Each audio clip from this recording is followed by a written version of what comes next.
நோக்கிய நம்முடைய பார்வை.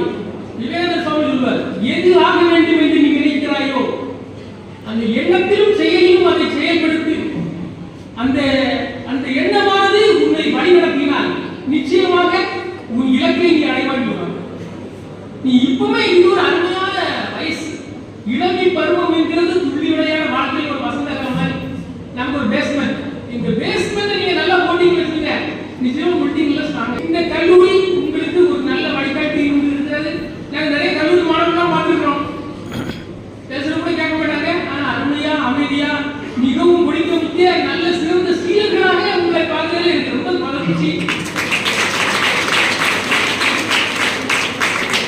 அது மட்டும் இல்ல, அரசு பணியில் இன்றைய காலையில வரவேற்பு மழையில நீங்க நிறைய வச்சிட்டீங்க, ரொம்ப ரொம்ப சந்தோஷமா இருக்கு.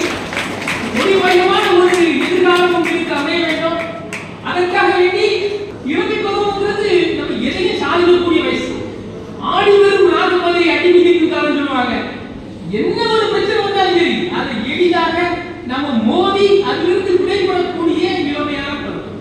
ஆனா இந்த பருவம் வந்து இறக்கை கட்டி பறக்கிறது நமக்கு ஆசைதான். அதாவது பிறர் நம்மை பார்க்க மாட்டார்களா, ஏன் இந்த வயசு, பார்த்து விட்டால் இறக்கை கட்டி பறக்கின்ற வயசு.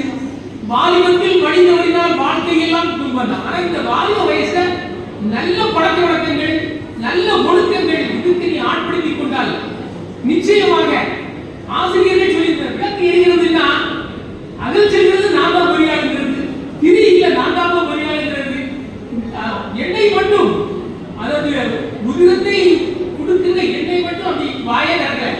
அந்த மாதிரி ஆசிரியர் பெருந்தகையில் உங்களுடைய வளர்ச்சிக்காக தன்னை அர்ப்பணித்துக் கொண்டு உங்களுக்காக வைத்துக் கொண்டிருக்கிறார்கள்.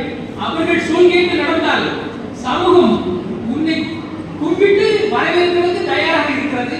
அந்த ஆசிரியர் சொல் கேட்டு நீங்கள் சரியாக முயன்று நீ எது ஆக வேண்டும் என்பதை முடிவெடுத்து அதன்படி வழி நடந்தால் நிச்சயமாக நம் வெற்றி கிடைக்கும். ஒரு சின்ன கதை சொல்லிட்டு என்னென்ன தொழில் வாய்ப்புகள் இருக்கிறது சொல்லலாம் நினைக்கிறேன்.